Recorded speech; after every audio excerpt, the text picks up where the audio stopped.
नमस्कार दोस्तों, मैं प्रखर श्रीवास्तव आप सभी लोगों का स्वागत करता हूं आपके अपने चैनल गुरु घंटाल में। दोस्तों, आज हम बात करेंगे द अरब स्प्रिंग के बारे में कि किस तरह अरबिक कंट्रीज़ में बैक टू बैक कई सारी अरबिक कंट्रीज़ में रिवॉल्यूशन हुआ, लोग सड़कों पर आए, तानाशाही को ख़त्म किया गया।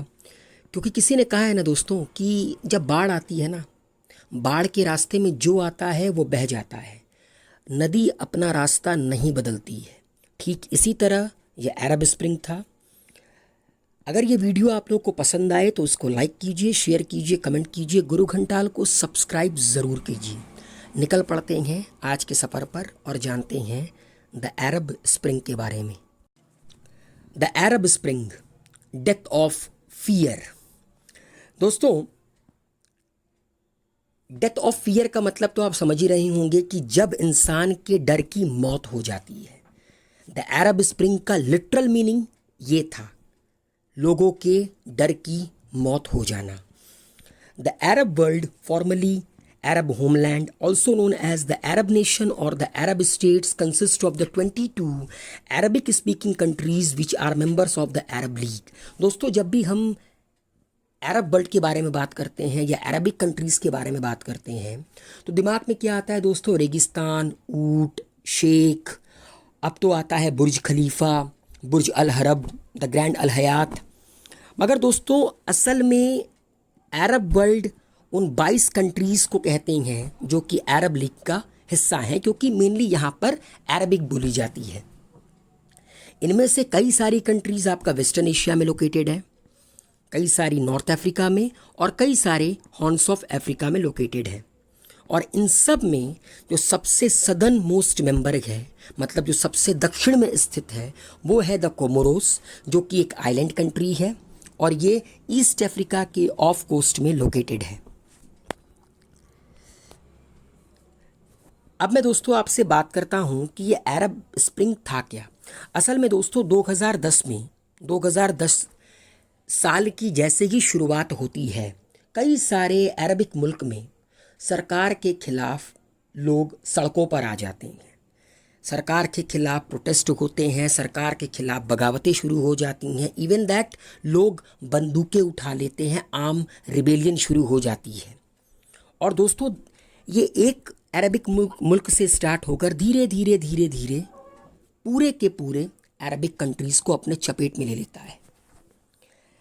It began in response to oppressive regime and a low standard of living, starting with the protest in Tunisia. और दोस्तों, 18 दिसंबर 2010 में पहली कंट्री जो इसके चपेट में आती है उसका नाम था ट्यूनीशिया। आप लोगों के लिए एक सवाल है, कमेंट बॉक्स में लिखकर बताइए कि ट्यूनीशिया की कैपिटल क्या है।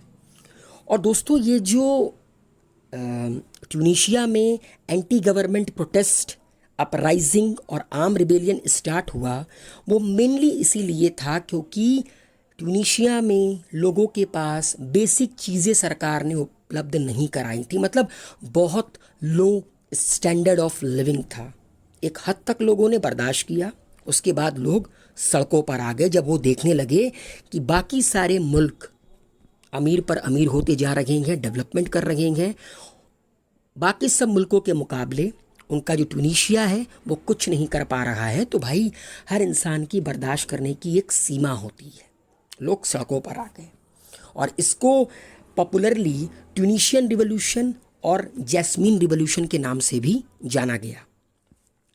दोस्तों, 28 डेज का ये कैंपेन था सिविल रेजिस्टेंस का। It started with the self immolation of Mohamed Bouazizi to protest again atrocities of authorities. मतलब कि ट्यूनीशिया के लोगों के ऊपर जो वहाँ की सरकार लगातार जुल्म ढाती थी, उनकी बातों को दबाती थी, उनकी आवाज़ को दबा देती थी अपने पावर से, उसके खिलाफ ये प्रोटेस्ट स्टार्ट हुआ जिसको लीड किया मोहम्मद बुआजिजी ने। This spark protest against the government. It include a series of street demonstration which took place in Tunisia and led to the ousting of long-time President Zine al Abidine Ben Ali in January 2011। और दोस्तों, ये protest धीरे धीरे धीरे धीरे पूरे Tunisia में इतना ज़्यादा वायलेंट हो गया कि वहाँ के एक लंबे समय से राष्ट्रपति रहे जिन एल अबिदीन बेन अली को जनवरी 2011 में इस्तीफ़ा देना पड़ा, मतलब अपनी सत्ता को छोड़ना पड़ा। It eventually led to a thorough democratization of the country and free and democratic election. और इसके बाद दोस्तों ट्यूनीशिया में जमहूरियत लगी, मतलब जमहूरियत आई, लोगों को डेमोक्रेटिक तरीके से सरकार चुनने का हक दिया गया, लोकतांत्रिक तरीके से सरकार चुनने का हक दिया गया। उसके बाद दोस्तों, जिस तरह मैंने बताया आप लोगों को इस वीडियो की शुरुआत में, कि कहते हैं ना कि आप अगर बाढ़ आई है, नदी के रास्ते में आओगे ना, आप बह जाओगे, नदी अपना रास्ता नहीं बदलेगी। तो दोस्तों ये जो अरब स्प्रिंग थी ना, इसने ट्यूनीशिया से होते हुए आगे की दूरी तय की। फिर ये धीरे धीरे दोस्तों लिबिया गया, जहाँ पर गद्दाफ़ी की सरकार गिरी। देन देयर आफ्टर दोस्तों इजिप्ट, हौसनी मुबारक की सरकार गिरी। सीरिया, वहाँ पे प्रेसिडेंट असद को अपनी कुर्सी छोड़नी पड़ी। देन देयर आफ्टर यमेन और बहरैन। और दोस्तों सब जगह सिर्फ और सिर्फ कारण क्या था? सरकार का लोगों के ऊपर ज़रूरत से ज़्यादा एट्रोसिटीज़ करना, क्योंकि सरकार इन्हें कुछ भी नहीं देती थी, ना ही इनके पास बोलने का हक था, ना इनके पास बेसिक एमिनिटीज़ थी, अनएम्प्लॉयमेंट था तगड़ा, यंगस्टर कुछ नहीं करता था, ड्रग्स में पूरी तरह लिप्त रहता था। और इनके जो हुक्मराने हैं, मतलब जो सरकार है, वो भैया आराम से बैठकर कंट्री को बदहाल होते हुए देखती थी। तो यही सारे कारण बने अरब स्प्रिंग के। क्योंकि दोस्तों एक बात याद रखिएगा, जब इंसान के पास खोने के लिए कुछ नहीं होता है ना, उससे ज़्यादा खतरनाक इंसान कोई नहीं होता है। और यही अरब स्प्रिंग में निकल कर आया। मैंने कहा ना दोस्तों, डेथ ऑफ फियर। इतना ज़्यादा वहाँ के लोगों ने देख लिया था सरकार का एट्रोसिटीज़ और किस तरह उनको दबाया जा रहा गया बाकी मुल्कों के मुकाबले। इन्होंने कहा भैया अब तो करो या मरो। इसीलिए ये लोग सड़कों पर आए। Sustained street demonstration took place in Morocco, Iraq, Algeria, Iranian, Khuzestan, Lebanon, Jordan, Kuwait, Oman and Sudan. और दोस्तों धीरे धीरे धीरे धीरे पूरा का पूरा जो आपका अरबिक कंट्री है वो इस अरबिक स्प्रिंग के चपेट में आ गया। मतलब कोई कंट्री नहीं बची थी अरब की। The rights weekend government legitimacy and destabilise the country. जहाँ मन चाहे वहाँ पे दंगे होते थे, लोग सड़कों पर थे, सरकारी प्रॉपर्टी जला रहे थे। मतलब सरकार को घुटनों पर ला दिया था इन लोगों ने, क्योंकि दोस्तों ये ज़रूरी था। आप दमन और शोषण अगर करोगे तो आप ये मत सोचो कि कोई आपसे प्यार करेगा, कोई आपको सत्ता पर काबिज देखना चाहेगा। This served as a stepping stone for subsequent civil unrest in Egypt. और इजिप्ट में भी दोस्तों यही हुआ, सरकार ने दबाया, लोग दबे नहीं, लोगों ने सरकार के खिलाफ बगावत कर दी। There were calls made by social network such as Twitter to begin a jasmine revolution. और दोस्तों तब तक सोशल मीडिया का दौर आ गया था, लोगों को इकट्ठा किया जाता था सोशल मीडिया के थ्रू। और कहा जाता है कि जैस्मिन रिवॉल्यूशन के सक्सेसफुल होने के पीछे का सबसे बड़ा कारण सोशल मीडिया रहा, मेनली ट्विटर से लोगों को इस जैस्मिन रिवॉल्यूशन के बारे में बताया जाता था और आगे की प्लानिंग समझाई जाती थी कि किस तरह सरकार के खिलाफ प्रोटेस्ट करना है और अपनी बातें मनवानी है। बातें क्या मनवानी है, सरकार को उखाड़कर बाहर फेंकना है। और दोस्तों एक रीज़न और बताया जाता है अरब स्प्रिंग का, पॉपुलेशन का बढ़ना, जिसकी वजह से जो बेरोजगारी है वो ज़रूरत से ज़्यादा बढ़ गई थी। A power struggle continued after the immediate response to the Arab Spring, while leadership change and regime were held accountable. Power vacuum opened across the Arab world. लेकिन दोस्तों जैसे ही अरब स्प्रिंग के कारण कई सारे अरब कंट्री की सरकार गिरी, तो कहीं ना कहीं एक लीडरशिप वैक्यूम आ गया कि अब अरब countries for example Tunisia, Egypt, Jordan, Kuwait, इनको चलाएगा कौन? क्योंकि सरकार तो गिर गई। अब एक सवाल उठता है लीडरशिप वैक्यूम का। Ultimately, it resulted in a contentious battle between a consolidation of power by religious elite and the growing support for democracy in many Muslim majority states. देखिए दोस्तों, इतिहास गवाह है, अगर कोई वैनगार्ड नहीं होता है, अगर कोई लीडर नहीं होता है, तो मुल्क में लोग आपस में लड़ते हैं। और यही हुआ अरबिक कंट्रीज़ में कि जब इन्होंने मिलकर सरकार गिराई, सरकार के खिलाफ आवाज़ उठाई, इनकी जीत हुई। मगर जब कोई सरकार पर काबिज नहीं रहा, मतलब कि हुक्मरान अब कोई नहीं रहा, तो सवाल उठता है कि अब देश को कौन चलाएगा। तो फिर इनके देश के अंदर ही आपस में ये लड़ने लगे सत्ता को पाने के लिए, ठीक है। और मेनली इसमें रिलीजियस एलीट थे, मतलब जो धार्मिक परंपरा के लोग थे वो ज़्यादा थे। The early hopes that these popular movement would end corruption, increase political participation, and bring about greater economic equity quickly collapsed in the wake of counter-revolutionary moves by foreign state actors in Yemen, the regional and international military intervention in Bahrain and Yemen, and the destructive civil war in Syria, Iraq, Libya and Yemen।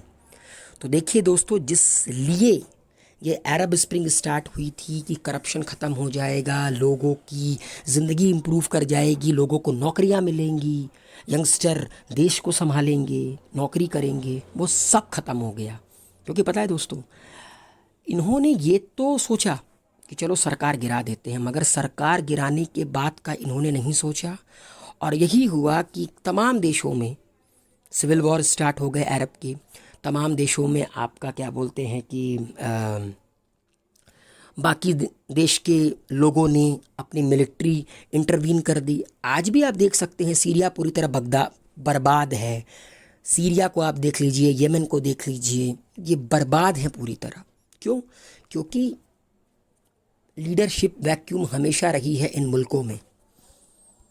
The impact of the Arab spring concern protest, or by the way attempt to organize growing protest movement that were inspired by or similar to the Arab Spring in the Arab majority state of North Africa and Middle East, according to commentator, organizer and critics. The demonstration and protest effort have all been critical of the government in their respective country, though they have ranged from call for the incumbent government to make certain policy changes to attempt to bring down the current political system in its entirety. In some countries, protests have become large or widespread enough to effect change at national level, as in Armenia, while in others such as Djibouti were swiftly suppressed। मतलब देखिए दोस्तों, एक से निकले और दूसरे में जाकर अटक गए। इन लोगों ने, जैसा कि मैंने ऊपर बताया, इन लोगों ने सोचा कि एक पॉलिटिकल सिस्टम को गिराएंगे, फिर नई अच्छी पॉलिटिकल सिस्टम डेमोक्रेटिक तरीके से बैठाएंगे, मगर इनके सारे के सारे प्लान धरे के धरे रह गए। सक्सेसफुल नहीं हो पाया अरब स्प्रिंग, इसलिए ये सड़कों पर आए थे। इन लोगों ने सरकार की बर्बरता को सहा था, वो सक्सेसफुल नहीं हो पाया। Protests considered to be inspired by the Arab Spring have taken place on every inhabited continent with a varying degree of success and the prominence। And आपको पता है दोस्तों, ये अरब स्प्रिंग धीरे धीरे सारे कॉन्टिनेंट में फैला। कहीं पर इसे दबा दिया गया, कहीं पर ये थोड़ा बहुत सक्सेसफुल रहा, कहीं पर ये पूरी तरह फेल हो गया। मगर दोस्तों पता है, इस अरब स्प्रिंग के सामने आज भी एक तरह का सवाल निकल कर आता है कि जो भी हुआ ठीक है, आपने अपने हित के लिए, आपने अपने हुकूक के लिए, आपने अपने राइट के लिए ये लड़ाई लड़ी, मगर आपने कभी भविष्य के बारे में बिना सोचे हुए लड़ाई लड़ी। क्योंकि आप ये तो पता लगा पाए कि हम इस सरकार को गिरा देंगे, आपको ये पता था, मगर सरकार गिरने के बाद डिसाइड किया था कि देश को चलाएगा कौन, देश में किस तरह का, कहते हैं ना कि सोच पनपेगी। तो दोस्तों, ये थी आपकी अरब स्प्रिंग की कहानी। उम्मीद है आप लोगों को पसंद आई होगी। इसको लाइक कीजिए, शेयर कीजिए, कमेंट कीजिए, और ट्यूनीशिया की कैपिटल कमेंट बॉक्स में लिखकर सबमिट ज़रूर कीजिए। Wish you all a very good luck, take care, good bye, शबा खैर, गुड नाइट।